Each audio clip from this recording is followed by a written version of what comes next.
Hello everyone, कैसे हैं आप लोग। दोस्तों, आज की वीडियो में हम क्लास 11th केमिस्ट्री में यूनिट 3 में डी ब्लॉक के तत्व और एफ ब्लॉक के तत्वों को समझेंगे, है ना। इनके क्या गुण रहते हैं, इन्हें डी ब्लॉक के तत्व क्यों कहते हैं, इन सब चीज़ों को आज की वीडियो हम दोस्तों समझने वाले हैं। तो दोस्तों, इससे पहले यदि आपने हमारे चैनल को सब्सक्राइब नहीं किया है तो प्लीज़ चैनल को सब्सक्राइब कर लें और बेल आइकन को ऑन कर लें, ठीक है। तो दोस्तों, हम इनको स्टार्ट करते हैं। तो सबसे पहले दोस्तों हम देखेंगे कि जो डी ब्लॉक के तत्व हैं वो क्या है ना। तो मैंने दोस्तों आपको पी ब्लॉक और एस ब्लॉक को समझा दिया है ना, बिट ट्रिक के साथ तत्वों को याद कराया है ना। लेकिन यदि आपने अभी तक उस वीडियो को नहीं देखा तो वीडियो के डिस्क्रिप्शन में उसका लिंक मिल जाएगा, आप ट्रिक के साथ उसको याद कर सकते हैं। अब दोस्तों, डी ब्लॉक के तत्व और एफ ब्लॉक के तत्वों की बात करें तो डी ब्लॉक के तत्व ऐसे तत्व होते हैं जिनका अंतिम इलेक्ट्रॉन डी उपकोष में प्रवेश करता है, उन्हें हम क्या बोलते हैं, डी ब्लॉक के तत्व कहते हैं। ये बात आपको क्लियर हो जानी चाहिए। और मैंने आपको बार बार बताया है, ये D block, F block, S block, ये केवल उपकोषों के आधार पर इनका वर्गीकरण किया गया है, ठीक है। तो ऐसे तत्व जिनका अंतिम इलेक्ट्रॉन डी उपकोष में प्रवेश करता है डी ब्लॉक के तत्व कहलाते हैं। अब नेक्स्ट पॉइंट है हमारा, इन्हें आवर्त सारणी में वर्ग 3 से वर्ग 12 तक रखा गया है। जैसे कि मैं आपको इनको दिखा दे रहा हूँ। जैसे आपको पता है ये आवर्त सारणी कुछ इस प्रकार से होती है ना। तो आपको ये भी पता है, ये चीज़ें भी पता है कि ये जो वर्ग 1 और ये वर्ग 2 है एस ब्लॉक के तत्व हैं। यहाँ से वर्ग 13 से लेकर 18 तक के पी ब्लॉक के तत्व हैं। और जो बचा है, जो दिख रहा है आपको, वर्ग 3 से लेकर वर्ग 12, मतलब इधर से लेकर इधर तक के जो तत्व दिख रहे हैं, जिसमें से एक आवर्त, दूसरा आवर्त, तीसरा आवर्त, ये चौथा आवर्त, इन 4 आवर्तों में डी ब्लॉक के तत्वों को रखा गया है, ठीक है। तो डी ब्लॉक के तत्वों को वर्ग 3 से लेकर वर्ग 12 तक रखा गया है। इन चीज़ों को आपको क्लियर करके रखना है, ठीक है। अब दोस्तों हम आगे बात करें इन डी ब्लॉक के तत्वों की। तो दोस्तों ये हमारा, इन्हें आवर्त सारणी में वर्ग 3 से 12 तक रखा गया है ना। अब नेक्स्ट है, इन्हें संक्रमण तत्व कहते हैं, ठीक है। इन्हें क्या बोलते हैं, संक्रमण तत्व कहते हैं। ये बात याद रखना, ठीक है। क्यों कहते हैं संक्रमण तत्व, क्योंकि ये जो तत्व है ना वो संक्रमण उत्पन्न करते हैं, ठीक है। एक दूसरे के से इनके जो गुण हैं आपस में कनेक्टेड रहते हैं, ठीक है, इसलिए, है ना। चलो नेक्स्ट पॉइंट है दोस्तों, इनका बाह्यतम इलेक्ट्रॉनिक विन्यास n-1 डी 1 से 10 और ns 1 से 2 होता है, ठीक है।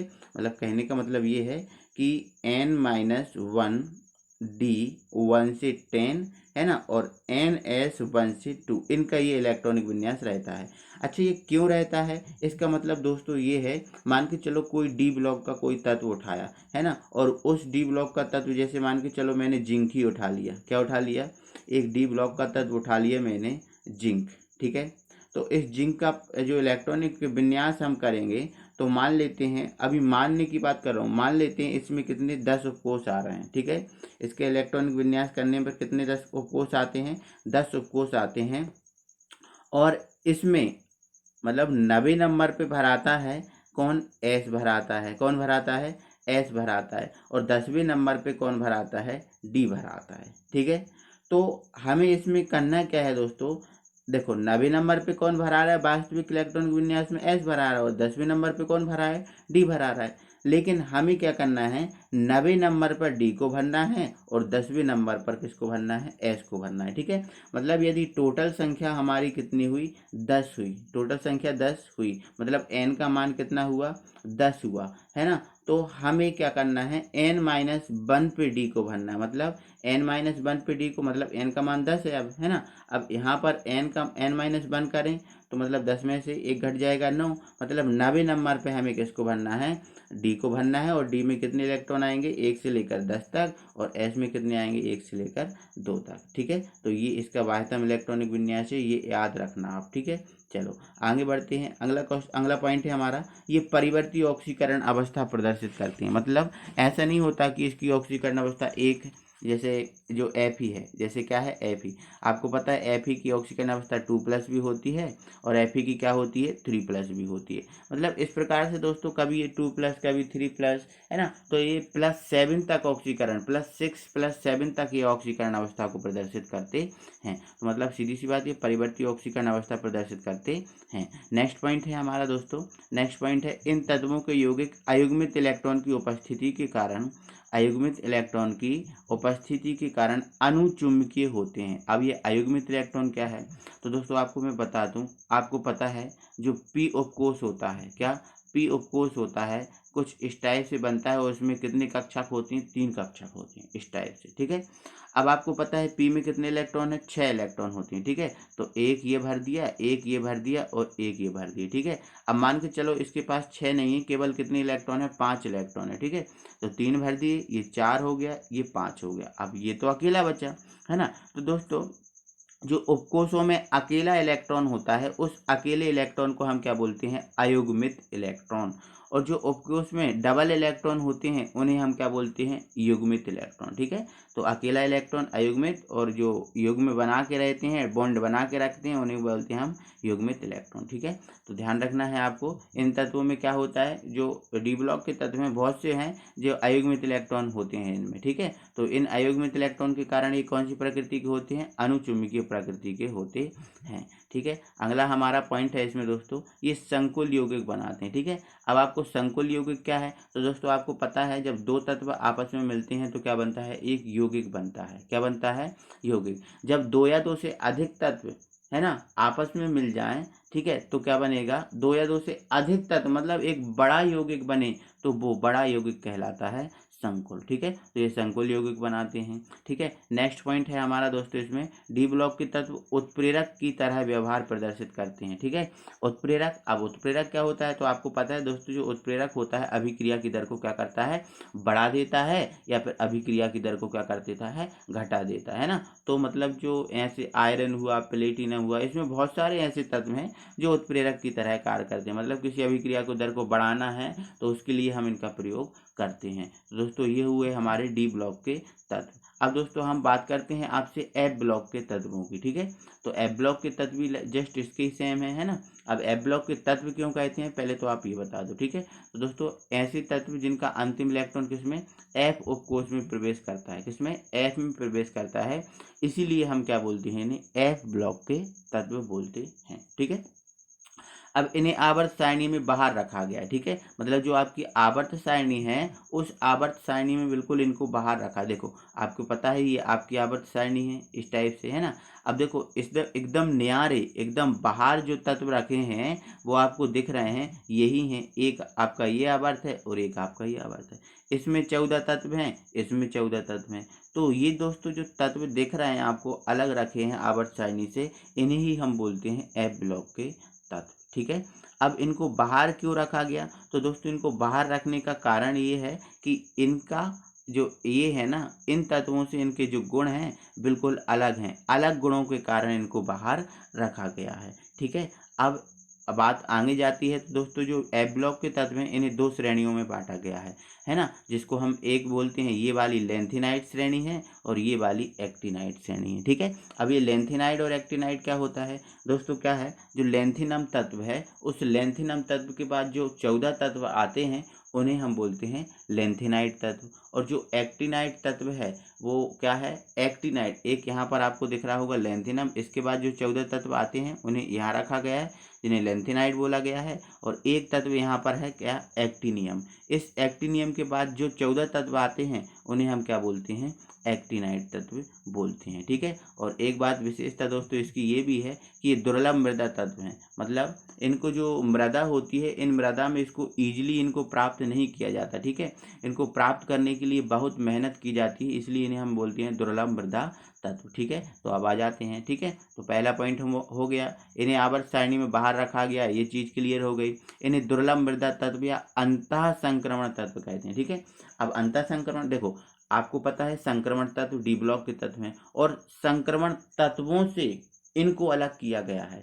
जो संक्रमण तत्व है ना, उन तत्वों से इनको अलग किया गया है, इसलिए हम इन्हें बोलते हैं अंतः संक्रमण तत्व। ठीक है। और दुर्लभ मृदा तत्व क्यों बोलते हैं? क्योंकि जो जनरली जो मृदा है उसमें ये इजीली उपलब्ध नहीं, आसानी से प्राप्त नहीं होते। ठीक है। चलो नेक्स्ट पॉइंट है हमारा, इनका बाह्यतम इलेक्ट्रॉनिक विन्यास n-2 F1 से 14, मतलब n-2 F1 से 14 और n-1 D 0 से 1 और NS1 से 2, है ना। मतलब D में 1 से 14 तक इलेक्ट्रॉन हो सकते हैं, आपको पता है, सॉरी F में 14 तक इलेक्ट्रॉन होते हैं और आपको पता है F में 14 ही इलेक्ट्रॉन आते हैं, है ना। D में कितना 0 से 1 इलेक्ट्रॉन भराएगा इसमें, और S में कितने आएंगे 1 से 2। इसका मतलब क्या हुआ? इसका मतलब ये दोस्तों हुआ, जैसे मान के चलो n का मान आपका कितना है 10 है, कितना है 10 है। ठीक है। तो n-2 मतलब n का मान कितना है 10 है। अब इसमें से 10 में से 2 घटा दो तो कितने बचे 8। मतलब क्या होगा दोस्तों, यदि इसमें टोटल 10 उपकोष हैं तो पहले 8वें नंबर पे आप क्या भरोगे? F भरोगे। ठीक है। अब n-1 मतलब 10 में से 1 घटा दो, 9वें नंबर पे आप क्या भरोगे? इसको भरोगे, डी को भरोगे। ठीक है। और डी में 1 या 2 इलेक्ट्रॉन डालोगे, है ना। और अंतिम आपका देखो NS मतलब 10वें नंबर पर आप किसको भरोगे? S को भरोगे। ठीक है। आपको भरना चाहिए 10वें नंबर पर F को, लेकिन n-2 में भरते हो, मतलब 2 उपकोष पहले भरते हो उसको। ठीक है। ऐसे रखना है यहाँ। ठीक है। और डी को कितने उपकोष पहले भरते हैं? 1 उपकोष भरते हैं। ठीक है। 1 उपकोष पहले भरते हैं हम डी को और 2 उपकोष पहले भरते हैं हम F को। ठीक है। इनको याद रखना। ठीक है। अब दोस्तों आगे मैंने आपको ये बताया है, इन्हें 2 श्रेणियों में बांटा गया है। ठीक है। तो पहली हमारी श्रेणी कौन सी है? लेंथेनाइट श्रेणी, और दूसरी हमारी एक्टिनाइट श्रेणी। ठीक है। तो आपको याद रखना है कि जो लेंथेनम है, इस लेंथेनम के बाद जो 14 तत्व आते हैं उन्हें लेंथेनाइट बोलते हैं, और जो एक्टिनाइड है, इस एक्टिनाइड के बाद जो 14 तत्व आते हैं उन्हें हम बोलते हैं एक्टिनाइड तत्व। ठीक है।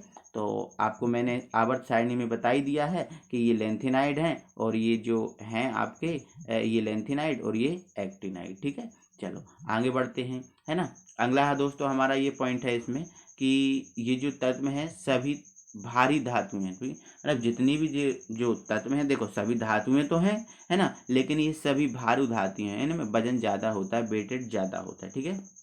अब नेक्स्ट, ये परिवर्ती ऑक्सीकरण अवस्था प्रदर्शित करते हैं। बिल्कुल, तो डी ब्लॉक के जितने भी तत्व हैं सभी तत्व परिवर्ती ऑक्सीकरण अवस्था प्रदर्शित करते हैं। ठीक है। नेक्स्ट पॉइंट है दोस्तों, इसमें लेंथेनाइट श्रेणी, जो लेंथेनाइट श्रेणी आपको बताई है उसमें एक तत्व प्रोमिथियम, केवल एक तत्व प्रोमिथियम, जैसे मैंने आपको दिखाई है, ये लेंथेनाइट श्रेणी है। ठीक है। इस लेंथेनाइट श्रेणी में क्या है, केवल एक तत्व की बात करें, किसकी? केवल एक तत्व। ठीक है। तो वो एक तत्व क्या है? प्रोमिथियम। कहाँ है प्रोमिथियम? देखो मैं आपको दिखाता हूँ, ये है, आपको ये कलर में दिख रहा है प्रोमिथियम PM।